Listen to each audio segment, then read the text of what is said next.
Today I'm comparing steak purchased from Aldi, Woolworths and Coles. But before we go any further, the recent Bovea claims have absolutely rocked the industry. So today I'll be sticking with the best produce that money can buy from each respective supermarket. I'll be giving you a comprehensive breakdown of each individual steak, and towards the end of the video we'll even be inviting a special guest inside my kitchen for a blind taste test to help me determine the winner. But first, I need to get my hands on some steak.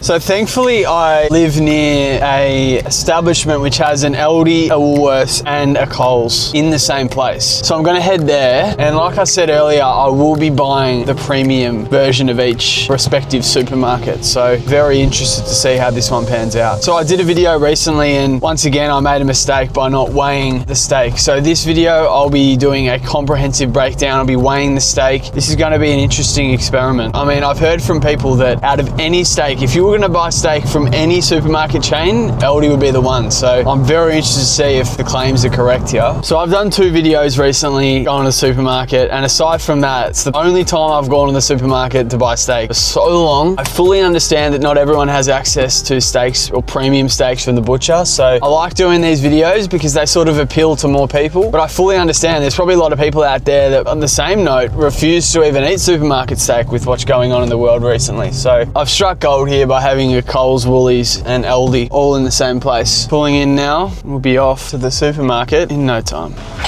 Aldi has been spotted, and this will be a first for me at the Steak Hut. I've never bought a steak from Aldi, and I probably don't plan on doing it too often, but we're walking in and the Aldi sign is staring at me. Here we are, first mission. Look at the options. I'm not short of options here. I'll show you what I'm looking at.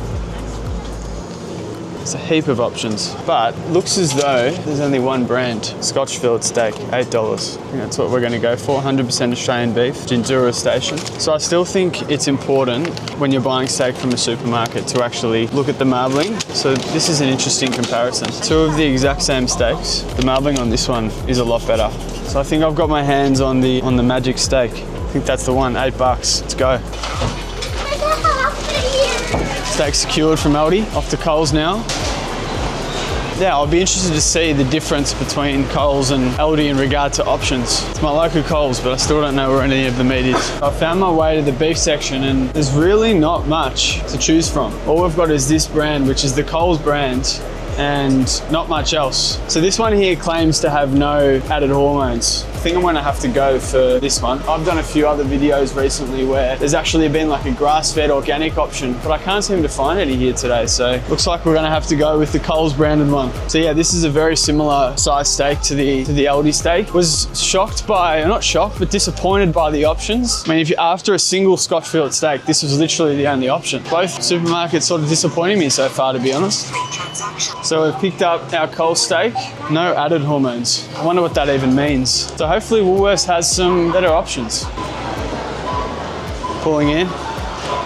Yeah, I swear I've been here before, but I still forget where the meat is, to be honest. So I've made my way to the beef section in Woolies, and like I said earlier, I am going for the premium options, and the other 2 haven't even had premium options, so I'm gonna go with what they've given me. And they have a macro grass-fed Australian beef Scotch fillet option, which I think I'm gonna pick, but they do have a lot more options. They have this Scotch fillet steak option, which is branded as Woolworths. It doesn't actually look too bad. The marbling looks decent. Very much prefer the options that you can get from Woolworths as opposed to Coles and Aldi. The only difference is that these steaks are slightly bigger. I mean, and look at this. I've just gone through the first 4. So I'm gonna do that. I'm gonna do exactly what I just did before. Just look at this. 1, 2, 3, 4.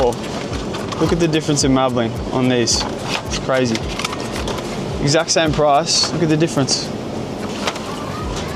So I think that's the steak that I'm gonna pick. People are gonna think this is unfair already, I can tell, but steak secured from Woolies. So this was almost double the price, but it's a bit bigger. So this one was $15 and the others were $8 and $8.50. So Woolies, rightly so, had more options, and I'm paying a bit more for that premium and that quality. I mean, this is sort of mixing up the experiment a bit now. I did say at the start of the video that I was going for the premium options. The fact that Coles and Aldi didn't even have an option for me to buy that was premium means that Woolies at this stage is coming out on top and probably has an unfair advantage because it definitely looks to be a better quality steak compared to the other two. So I'm very excited to see if the price difference is worth it. I mean, this is something that I wasn't even planning for this video, but I'm actually glad that it sort of panned out this way, because there's going to be a standout, or potentially there's going to be a standout. And if there isn't, then Woolworths, what are you doing?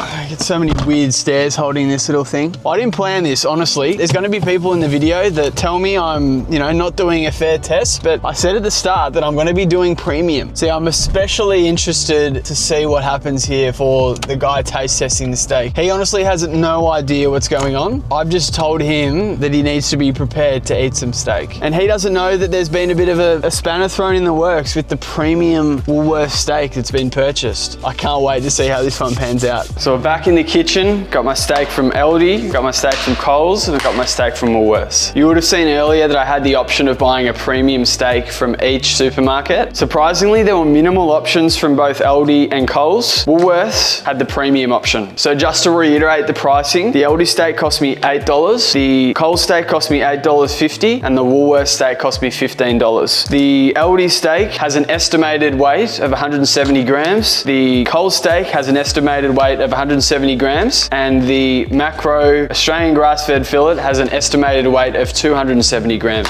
So like I said in the store, and I'm not sure if you even picked that up, but I still went with the steaks that look the most marbled. Make sure you go to the supermarket and select the steaks which have the best marbling. So as you can see, this is the one from Aldi. It looked a lot better than a lot of the other steaks at the time, but as you can see here, it does have some intramuscular fat here, which is what we're after, which essentially means that's flavor. The other steaks didn't really have any of this at all at Aldi. The Coles steak, despite my best efforts as well, it's not a premium cut, super thin, which I don't like at all. This is gonna cook, it's gonna cook so quick. As you can see, there's a bit of marbling here, nothing too crazy. I mean, out of the three, the Coles definitely looks the worst. And this is the premium from Woolworths. And as you can see, it doesn't have a crazy different look. I mean, it's probably worthwhile putting it up against Aldi. I mean, it doesn't look too different. Marbling, I mean, there's no massive difference between the two. There is a bit more marbling in this, and you'd probably expect that given the price tag. At this stage, Aldi and Woolworths look pretty similar. So I actually learned in the last video that the E at the end actually means it's an estimate, so it's not actually accurate. I think for this video, I'm gonna get the scale out and then individually weigh each of these steaks. I've got my scale here, Aldi, Coles, Woolworths. So first up for the scale, I've got my $8 Aldi steak, which was an estimated 170 grams. So I'm gonna put this on, and that's coming in at 194 grams. So I've got a 24 gram bonus with this one. Pretty happy about that.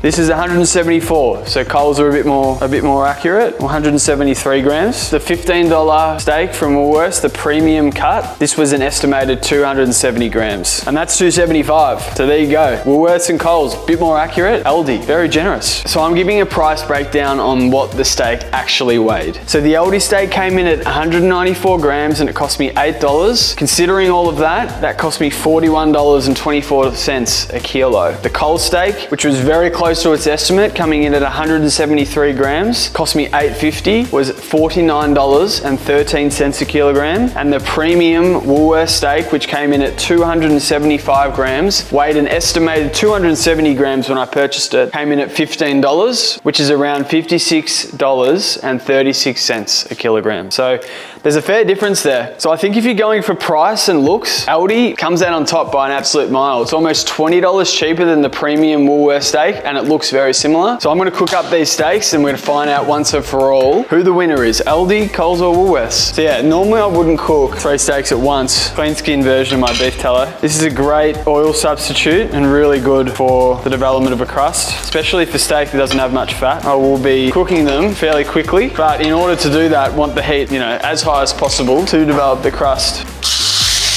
When I'm cooking these thin steaks, I do like to use a grill press as well, because the constant contact with the pan is a great way to develop the crust. And because you're not really cooking the steak for too long, you want it constant the whole time, or else you're not going to develop a crust. Well, I think this is going to cook really quickly because it is such a thin steak. Pump that heat up a bit more. So because it is such a thin steak, I'll give it a flip. And look at that already. It's got some great color already. I'm going to whack the other steak on. and I'll probably increase the heat. The pan naturally gets hotter, colder, so when you put a steak on it. So when I flip, sometimes I have it at a medium heat, and then I'll bump it up just to get the temperature back to where I want it. But I do like moving the steak around to different parts of the pan. It just helps develop the crust and make it even on each part of the steak. You want a bit of separation between both steaks. That's a 45. Don't like messing around, so that one's probably already done. And look at that. That's what happens when you bump the heat up. And then this is the thinnest steak of all time, so that won't take long to cook at all. I'm gonna move that to the hottest part of the pan, which is the center. To give this one the best chance of developing a crust, you probably want to pump the heat up as high as possible. You won't develop a crust quick enough if the pan isn't hot enough. Have you seasoned these ones at all? I forgot to season them. Forgot to season them. Far out. I'm gonna get bullied for that. People are gonna bully me for that. Sometimes when you're filming, you forget. Let's see this steak number 2. That's a 35, so we're coming up to the pointy end. For these thin steaks, there's no point messing around. Get them off earlier. They carry so much heat when they're resting. Look at that. Look at that crust. Very happy with that. Yeah, so it's already at 42, 44. And 45 when you take it off? 45. I like to rest it for like 5 minutes, and I reckon that one might be done. I'm happy with that. Let's get these out on the butcher block, and the comparison will begin. Can't believe I forgot the seasoning. We've got our Woolly steak here. We've got our Coles steak here, and then we've got our Aldi steak here. So as you would have seen, I forgot to salt these beforehand, which people bully me all you want. I normally do it, I just forgot. Coles 1, Coles up first. Look at that. I reckon I overcooked that. It's pretty close to being far gone, but there's still a bit of pink. I reckon it's criminal they sell steaks that small. That's part of the perils of buying from a supermarket. I mean, it's naturally always going to be thinner. The worst thing about buying from a supermarket is the fact that they're so thin. All right, Aldi. Oh, we love those sounds. Not too bad. It's definitely medium. I was probing the thicker part of the steak, which is this part. I'm not too disappointed with that one. The premium Woolworths steak. I mean, look at that. I don't know what they're doing down at Woolworths. I can't get over how miserable this looks, but that's okay. I'm gonna slice into this one. Last but not least. That doesn't look bad at all. And I'm happy with that. So I've just cut up each steak. We've got our Woolworths steak here, we've got our Coles steak here, and then our Aldi steak here. And we've got Jaron, the blind taste tester, joining me today. Hello. Thanks for joining me, brother. Yeah, get the blindfold on. I want to move these around so that old mate has no idea which steak he's eating. Give you this one first. Ready? Yeah. Okay. Thoughts? Oh, steak's always nice. It's not overcooked. That's still acceptable. I do like my steak rare to medium rare, so it's maybe past that. Yep, it wasn't too bad. No, it was nice. Okay, yeah. You could taste the thinness. Taste the thinness, yeah. Okay. It felt like a thinner cut. Okay, so that's steak 1. Okay. This is a bit of a bigger cut. That's a bigger bit. Okay, yeah, that was definitely a bigger piece. Was it better? Yeah, I think it definitely tasted better. It was a little bit chewy. So first one was more tender. Yeah, I feel like it was. But the second one tasted better. Second one tasted better, but more chewy. Interesting. This is just the third one. Okay. That one was definitely probably the nicest and the most tender. Okay. Yeah, you could definitely tell the difference with that one. So if you were to give it top 3, what do you think it'd be? So the third one that I ate would be first. I'd probably go the first one second and the second one third. Woolworths, Coles, Aldi for you. Interesting. Yes. Oh yeah. Definitely. You can tell it straight away. I agree with your analysis. So there you go, ladies and gentlemen. Woolworths, Coles, Aldi. Like, subscribe, and we'll see you in a future video. Thank you. I could probably down all 3.